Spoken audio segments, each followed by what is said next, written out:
Hi guys, my name's Carrie Lee. I'm here today to bring you a skill that we use when we're lead belaying our climbers in climbing gyms and outside. So what we're going to focus on today is how to thread our ATC into our rope.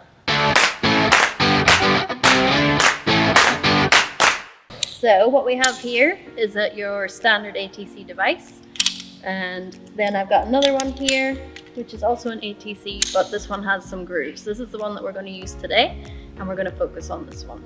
So guys, what you're going to need is your carabiner and your ATC. Okay, you're going to clip your carabiner onto your belay loop, orientated so that it's on the wide end, and then you're going to get your ATC with the grooves facing down, clip it onto your carabiner like so.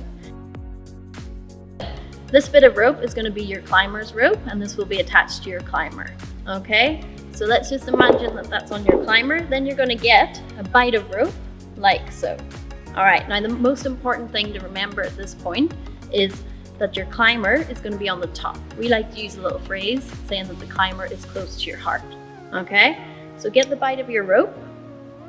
You're going to feed it in to one of these grooves. If you're left-handed, put it on the left groove, and if you're right-handed, stick it in the right groove, like so. Now remember, always keeping in mind that your climber is on top, okay? So always double check, even before you tie up your carabiner, that rope is on top, like so. Brake hand is down here, okay?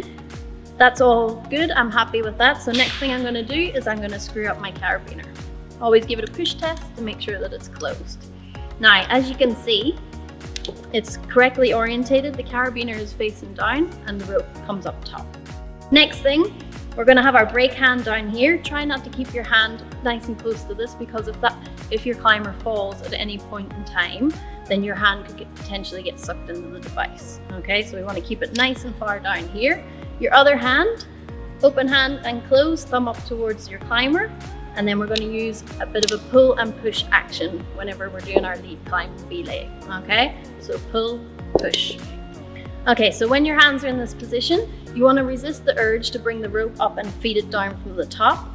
The reason being so is because if your climber also falls, then it takes a longer time to bring the rope down to the braking position.